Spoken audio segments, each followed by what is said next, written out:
오늘 말씀은 요한복음 4장 20절부터 26절까지 영과 진리로 예비할지니라 라는 제목으로 은혜를 나누고자 합니다. 우리 하나님께서 오늘도 찾으시는 자가 있다. 그 찾으시는 자는 바로 영과 진리로 예비하는 자들을 찾으신다. 주님 말씀하고 있어요. 그래서 정말 우리 주님께서 찾으시는 그런 영과 진리로 예비하는 자가 되어서 천국을 온전히 누리고 천국을 실감하는 주의 사랑하는 자녀들이 되어야 될 줄로 믿습니다. 우리가 지난 시간 내용을 통해서 살펴봤더니 이제 수가성에서 여인을 우리 주님께서 찾아가 만나 주시죠.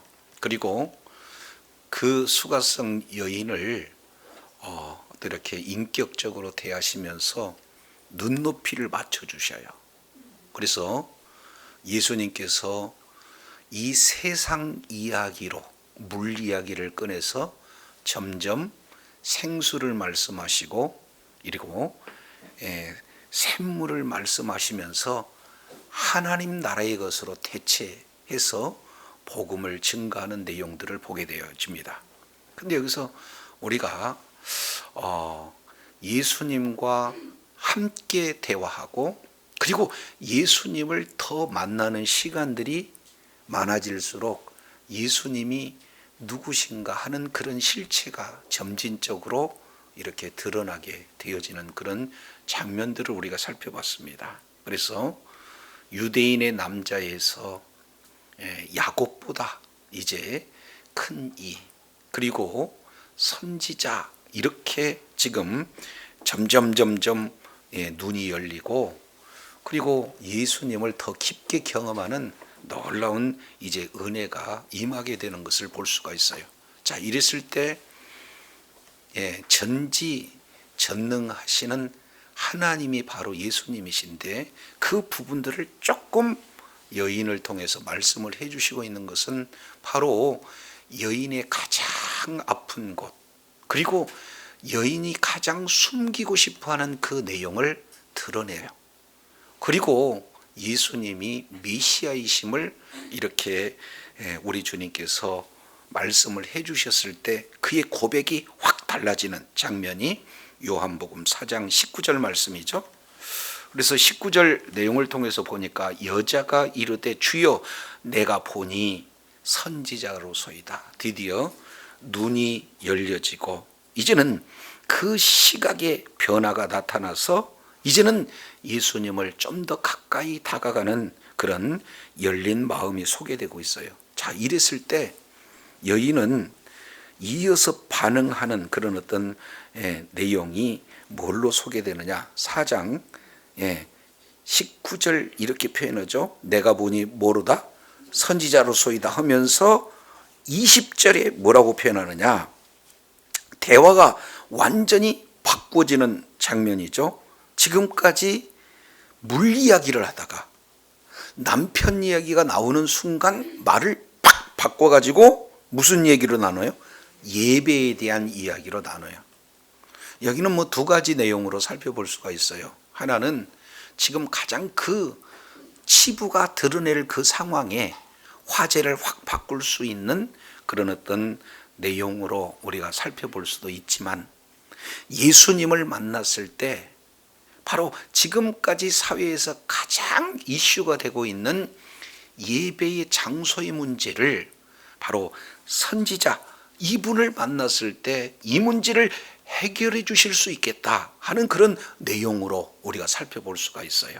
그래서 두 가지 내용을 우리가 함께 본다면 자기의 치부도 감춰주고 그리고 시대적 상황 속에서 아주 궁금한 내용도 물어보는 그런 내용으로 이제 이 생수의 이야기에서 뭘로 바뀌어져요? 예배의 내용으로 바뀌어지는 것을 볼 수가 있어요. 그래서 4장 20절 내용을 보면 우리 조상들은 이 산에서 예배하였는데 하고 여기서 이 산은 그리심산입니다.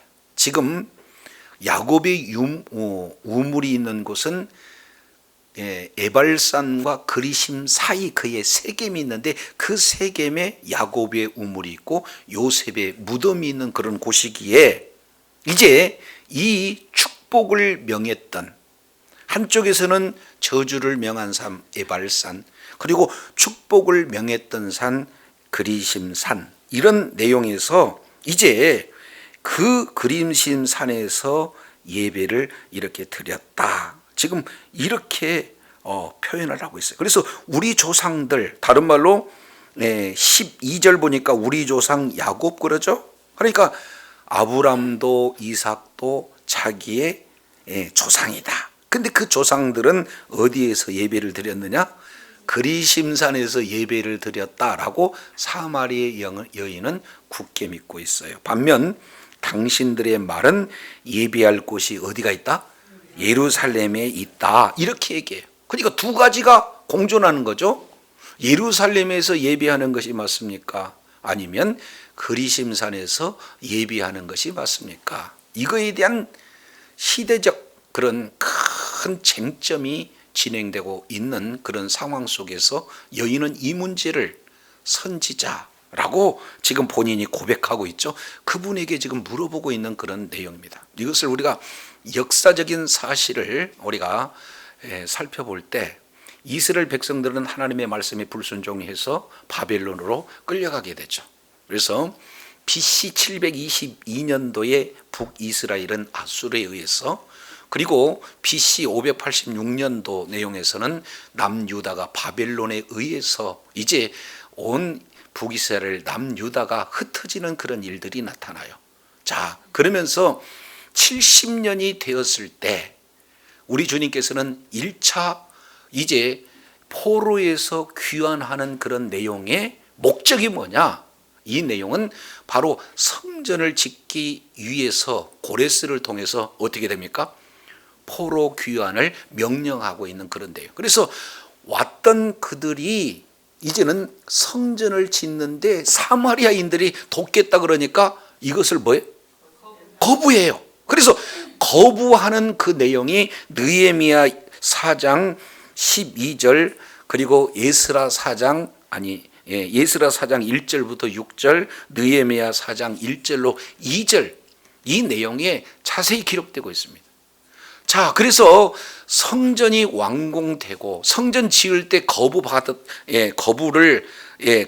당한 이후에 그때부터 200년 동안 이제 이 사마리아와 유대 사이에는 매우 갈등 관계가 심하게 되어지는 거죠. 그래서 BC 129년 할카누스에 의해서 이제는 그리심산에서 이렇게 지어진 성전을 파괴시킵니다.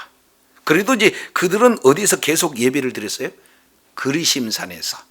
그러니까 성전이 지은 그곳에는 거부당해서 못 가고, 예루살렘 성전에는, 그러니까 어디에 성전을 짓느냐면은 그리심산에다가 성전을 짓게 되어지는 거죠. 그래서 지금도 이제 사마리아 오경이라고 매우 유명한 그런 내용이 있는데, 이 사마리아인들의 내용은 바로 어떤 특성을 가지고 있냐면은 모세 오경만을 성경으로 그들은 믿어요.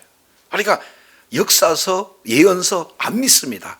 그러니까 모세 오경만을 그들은 이렇게 믿고 있기 때문에 메시아를 알아도 제한적으로 알고 있는 그런 어떤 내용들이 되죠. 그러니까 그들은 지식이 부분적이고, 그리고 그들은 이제 종교 혼합주의가 되어지니까 이방에 있는 열광적인 예배를 받아들임으로 말미암아 아주 열광적으로 예배를 춤추며 드리는 그런 내용들은 있는데, 진리가 빠진 예배를 드린 것이 바로 사마리아 그리심산에서 드리는 그런 예배다. 근데 반면 예루살렘 이 성전은 우리가 잘 알겠지만 신명기 12장 5절 이 내용을 통해서 본다면은 이제 모세를 통해서 예배를 드리고 또 동시에 하나님께서 만나 주신다고 하는 약속의 장소는 어디냐? 예루살렘 성전에 있어요. 그렇기 때문에 이제 그리심산에서와 예루살렘 성전은 어떻게 됩니까? 서로 계속 갈등하게 되어지는 겁니다. 근데 사마리아 오경에서는 그들이 알고 있는 내용은, 자, 창세기 14장에 멜기세덱을 이제 만난 그 장소가 사마리아 그리심산에서 이제 만났다. 아니, 사마리아 오경 얘기하는 거예요. 그리고 두 번째, 이제 아브라함이 그 아들 이삭을 번제 드렸던 장소를 그리심산에서 드렸다. 그것도 그들이 알고 있는 겁니다. 그렇게 알고 있으니 그리심산을 굉장히 하나님이 계시는 곳, 하나님께서 이제 만나주시는 그 내용을 아브람 그리고 이삭, 이 내용을 통해서 그들은 알고 있었어요. 그러니까 그곳에서 예배를 드리는 거죠. 그러니까 이 큰 중차에 대한 문제를 지금 예수님 앞에 물어보고 있는 그런 어떤 내용이에요. 자, 그랬을 때 21절, 이거 중요한 내용, 이거 놓쳐서는 안 됩니다. 21절, 예수께서 이르시되 여자여 내 말을 믿으라. 여기다가 내 말을 거기에 가로를 딱 쳐놓으세요. 원문 내용을 충실히 번역하게 되면은 여자여 나를 믿으라. 다시 내 말을 믿으라가 뭐야? 나를 믿으라. 여기서 나를 믿으라 해서 나는 누가 되냐? 메시아가 바로 나다라는 사실을 우리 주님께서 이제 물어보는 그에게 정확하게 지금 내가 메시아다라는 사실을 이렇게 말씀하고 있어요. 그러니까 신앙의 대상이 나다라는 사실을 우리 주님이 지금 말씀을 하고 있는 것을 보게 되어져요. 그러면서 두 가지 이어서 말씀하고 있죠. 첫째, 이 산에서도 말고에서, 이 산은 어디예요? 그리심산. 그리고 두 번째, 예루살렘에서도 말고. 그러니까 두 내용이 아니다. 그러면 우리가 이제는 지금까지 구약에서 내려오는 예배관을 우리 주님께서 신약의 예배관으로 정립시켜주는 매우 중요한 장이 바로 지금 요한복음 4장이에요. 그러면서 지금 예배 대상이 나다라고 말씀하시면서 두 가지 제시하고 있는 내용의 큰 결정은 뭐냐? 이 산에서도 말고 예루살렘에서도 말고, 다른 말로 본다면 장소 문제가 아니다. 그러니까 첫 번째, 구약 제사에서 신약 예배로 넘어오는데 큰 원칙 내용은 뭐냐? 장소 문제가 아니다라는 사실을 말씀하고 있어요. 그러면은 진짜 장소 문제가 아니면 어떤 문제인가 봤더니 21절 하반절에 너희가 아버지께 예배할 때가 이르리라 라고 말씀하고 있으니까 이제 중요한 것은 뭐가 되는 거예요? 대상이에요. 대상.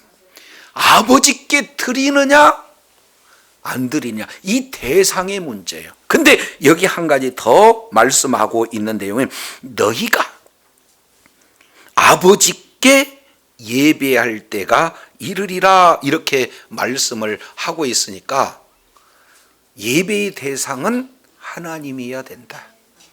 요 큰 원칙을 말씀을 하고 있고, 그때가 지금 이르리라 우리 주님께서 지금 말씀하고 있어요. 그때. 그러면은 너희가 아버지께 예배할 때가 이른다. 그러니까 장소 문제가 아니고 받으시는 대상의 문제다라는 것을 지금 분명히 말씀을 하고 있으면서 이제 크게 예배의 세 가지 패턴을 말씀해 주십니다. 자, 22절. 너희는 알지 못하는 것을 예배하고, 여기다가 1번. 알지 못하는 예배는 너희가 드렸다. 그러니까 이제 사마리아인들은 예배를 드리기는 드리는데 열정적으로 드려요. 그럼에도 불구하고 뛰며 기쁨으로 예배를 드리기는 하지만 너희는 뭐다? 알지 못하는 것을 예배하고 드린다. 다른 말로 하나님과 관계없는 예배를 드린다 그 말이죠.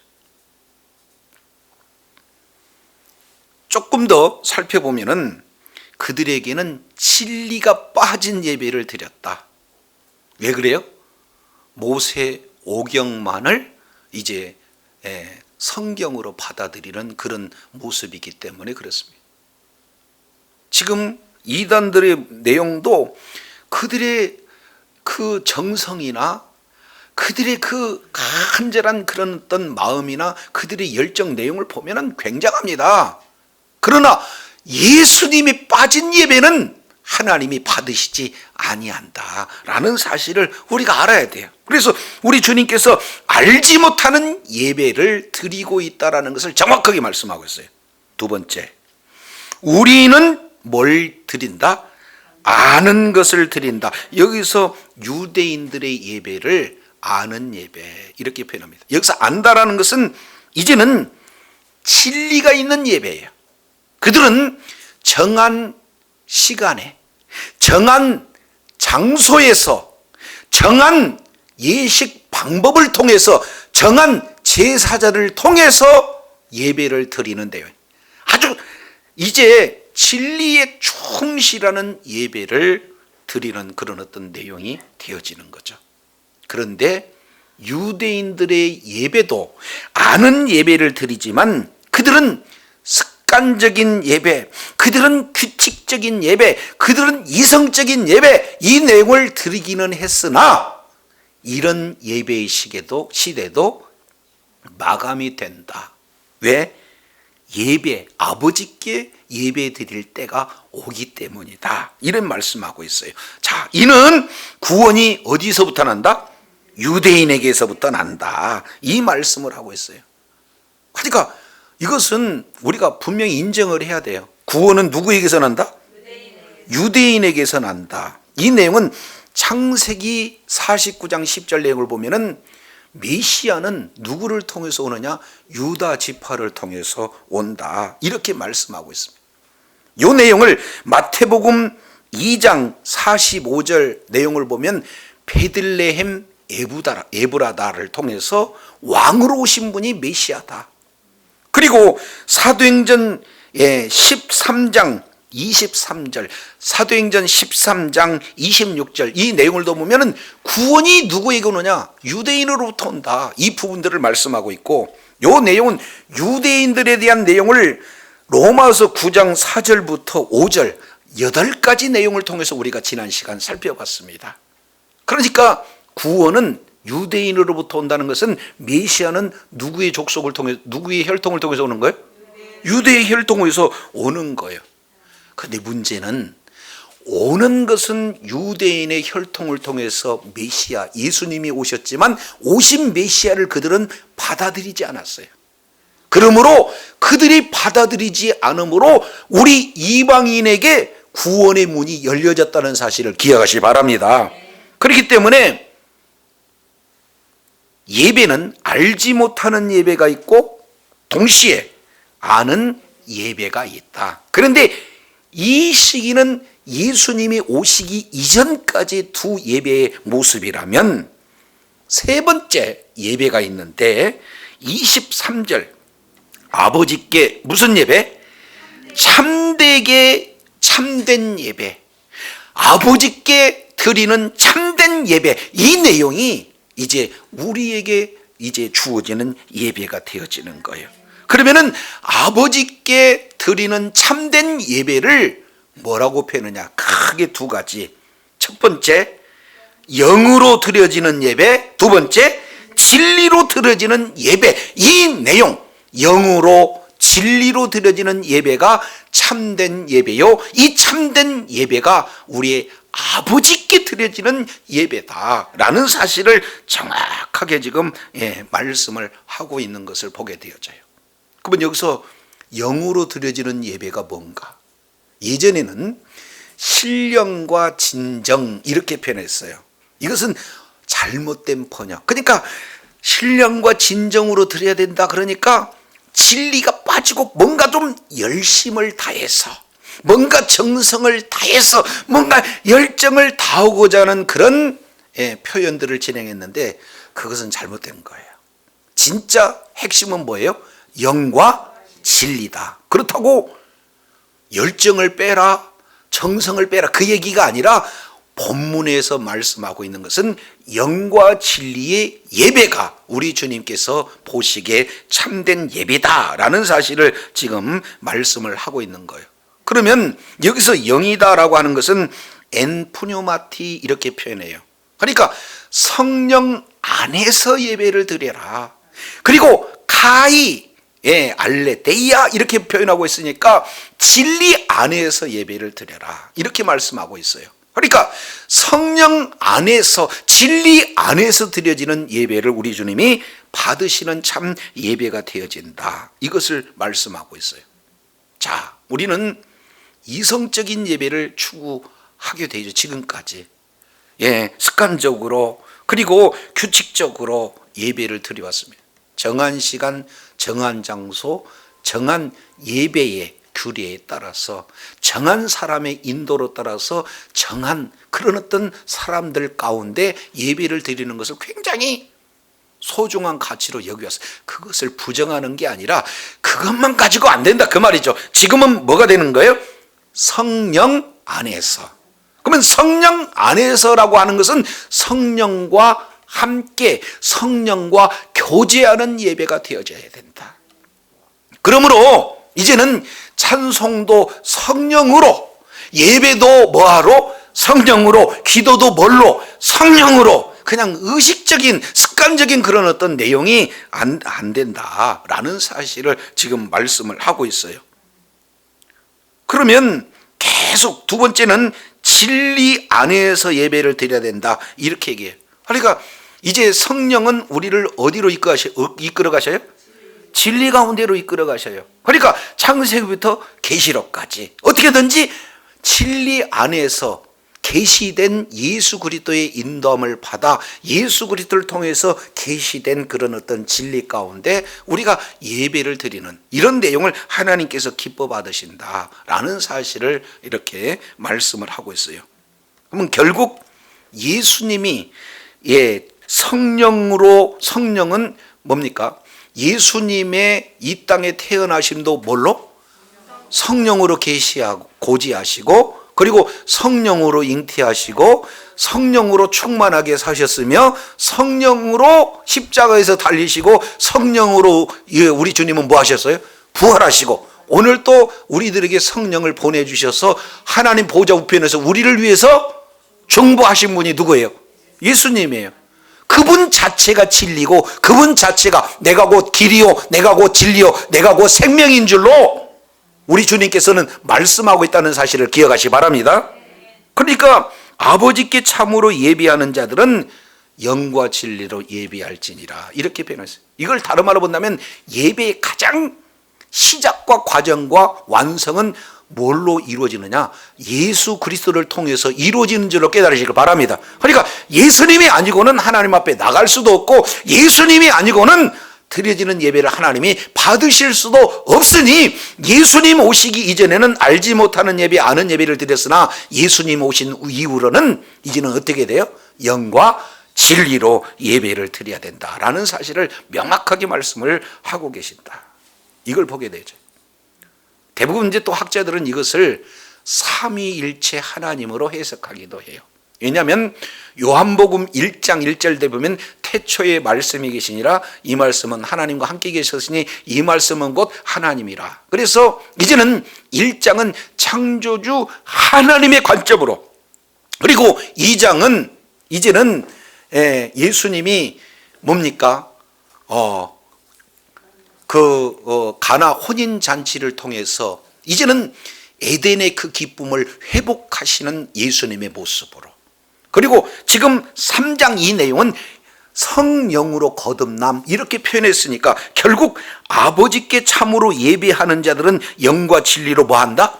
예배한다. 그 얘기는 아버지 그리고 성령 그 다음에 진리 대신 예수 그래서 해서 삼위 하나님으로 하나님 앞에 예배드린다. 이 내용도 틀리지 않아요. 그렇기 때문에 진정한 예배는 하나님이 받으시는 예배요 성부 성자 성령 하나님께 드리는 예배요 예수 그리스도를 통하여서 완성된 예배로 하나님 앞에 영광 돌리는 때가 지금 이때인 줄로 믿습니다. 그래서 아버지께는 이렇게 자기에게 뭐 하는 자들을 찾는다? 예배한 자들을 찾는다. 이렇게 말씀을 하고 계시면서 다시 한번 4장 24절에서 반복합니다. 하나님은 누구다? 영이시니. 다시 하나님은 뭐 하시니? 영이시니 예배하는 자는 영으로 그리고 진리로 예배할지니라. 그 얘기는 반드시 예배해야 된다라는 선언을 지금 이렇게 말씀을 하고 계세요. 그러니까 예배를 통해서 정말로 아버지께 예배를 드리는 거니까 습관적이고 형식적인 그런 예배는 안 된다 그 말이죠. 어떻게 증거를 좀 잘했으면 좋겠는데 매번 제가 이렇게 얘기해요. 하나님께서 오늘 예배자로 부르셨습니다. 이 시간 영과 진리로 우리 하나님 앞에 예배로 나가십시다. 그리고 예배 가운데 누구를 만나고?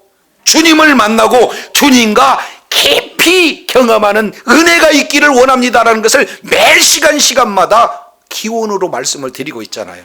그러니까 예배의 진정은 드렸다가 아니라 예배는 하나님이 받으시는 예배가 되어야 될 줄로 믿습니다.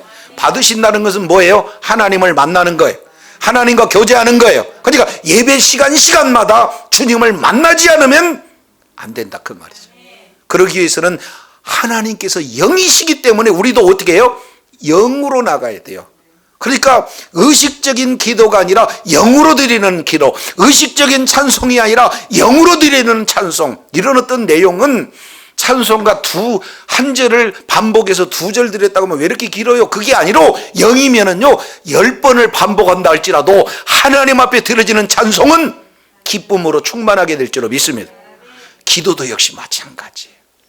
성령 안에서 성령과 함께 성령과 교제하면서 드려지는 그 기도는 어렵지가 않습니다.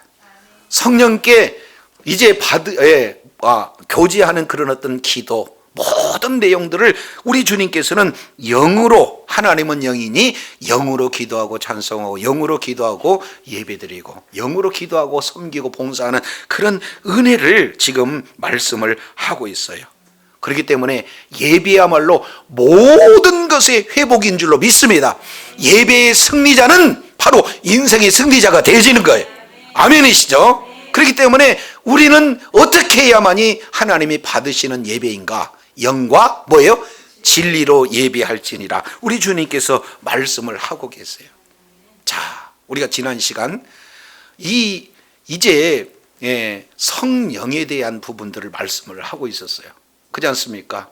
이제 이스라엘 백성들은 예레미야서 2장 내용을 통해서 우리가 살펴봤더니 2장 13절 내용을 보니까 생수의 근원이 되신 하나님을 뭐 했어요? 버렸어요.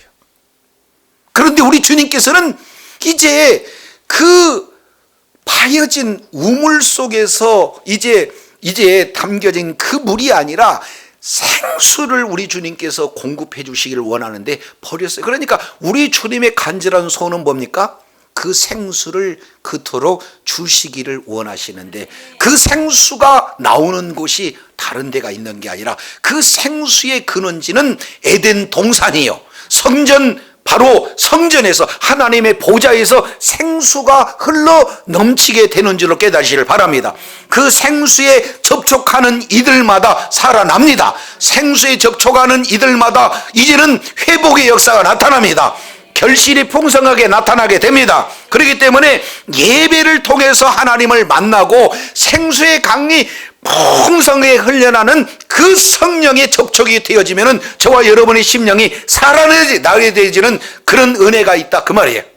그러니까 예배를 드렸다 그 얘기는 하나님이 받으시는 예배를 드려야 되는 거고, 하나님이 받으셨다는 것은 저와 여러분이 이제는 뭐가 되는 거예요? 변화가 되어지는 거예요. 예배 드리기 이전에는 칠흑 같은 암흑과 같은 마음으로 왔어요. 깨어지고 넘어지고 또 낙심해서 좌절해지고 앞길을 바라보면 아주 어두움, 그런 어떤 상황 속에 절망 가운데 왔다가도 예배 가운데 빛이 되신 주님을 만나고 생수의 근원이 되신 주님을 만나고 생수를 공급받음으로 말미암아 이제는 이 슬픔이 변해서 찬송으로 이제 변화가 되는 것이, 예배를 우리 하나님이 받으실 때 예배 드린 자에 주어지는 천국이 그렇게 넘쳐 흘러나게 될 줄로 믿습니다. 그렇기 때문에 우리가 영으로 드려지고 진리로 드려져야 된다 그 말이죠. 근데 문제는 사마리아 사람들이 드려지는 예배는 영으로는 충만했어요. 이방인들이 모르고 그냥 뛰놀고 그냥 자기 몸을 학대해가면서 드리는 그런 열정적인 내용은 있어도 진리가 빠져버렸다 그 말이죠. 그런데 예루살렘에 드리는 내용은 말씀에는 충실하려고 애를 써요. 그리고 그 규정대로 하려고 애는 써요. 그러나 그 속에 다소 성령이 빠져버리는 그런 예배. 그런데 우리 주님이 원하시는 것은 영도 진리도 함께하는 하나님께 드려지는 예배를 우리 주님이 받으신 줄로 깨달으시길 바랍니다. 이 예배의 근본 원리를 우리 주님이 지금까지 구약에 내려오는 이 예배관을 신약에서 완전히 정립해 주시는 놀라운 예배의 본질적인 의미를 말씀하고 있어요.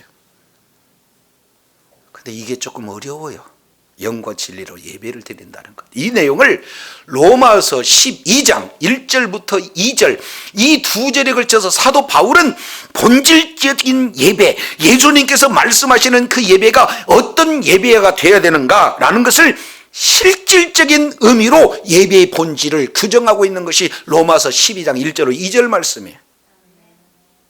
하나님이 기뻐하시고 거룩한 산제사로 너희 몸을 산제사로 하나님 앞에 드리라. 이것이 영적 예배니라. 우리 주님께서 이제는 이렇게 말씀하고 있어요. 그러면은 예배를 드렸다는 건 뭡니까? 너희가 이 세대를 본받지 않고 마음의 변화를 받아 이제 하나님의 온전하시고 선하시고 기뻐하시는 뜻이 무엇인지 뭐 하는 거예요? 분별하는 삶. 이것이 영과 진리로 예배를 드리는 모습인 줄로 깨달으시길 바랍니다. 그렇기 때문에 오늘 또 이렇게 예배하는 자를 찾고 찾으세요. 그래서 이제 장소 문제, 무슨 절차 문제 이거 필요가 없다가 아니라 본질적인 측면에서 하나님이 받으시는 예배냐, 하나님 앞에 영과 진리로 예배를 드리냐, 이런 본질적인 예배를 우리 주님께서 지금 말씀하고 있어요.